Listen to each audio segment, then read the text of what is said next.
For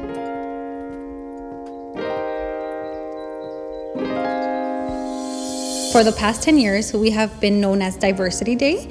This is the first year that we have officially changed our name to We Are Power Community in Action Conference. So we have people from a culturalistic perspective, from a more abolitionist perspective on carcerality, or feminist perspective, which is like Af3irm LA. We emphasize a lot of like the school to prison pipeline, how it's designed around a jail and a prison, and how important it is to learn about carcerality.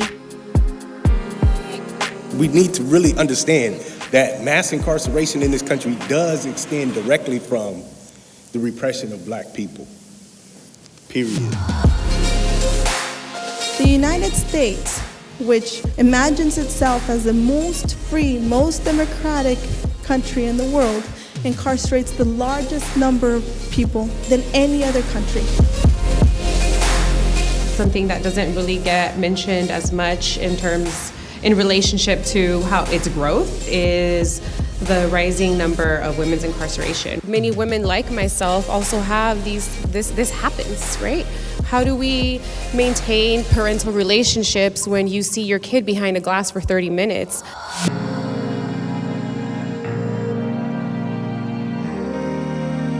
Here in California, down the side of the prisoner's legs, it says CDCR, the California Department of Corrections and Rehabilitation.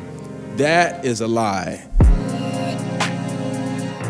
We had a really great time talking with the audience about ways that we wear the cop hat in our day-to-day lives and in the systems that we're connected to, and how we can stop wearing the cop hat and start examining our personal biases and how they affect ourselves and others around us. That's what the system tries to destroy, is those connections between one another. And I think that self-care, to me, looks like community. I think it's redefining what freedom is.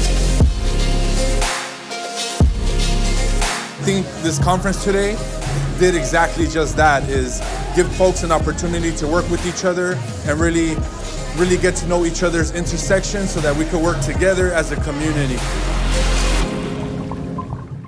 I see it now despite the hood in me. I'm my mother's child, so there's good in me, a service to God and family with dignity as it should be. So like Los Angeles and them palm trees, tomorrow I'll lift my head and be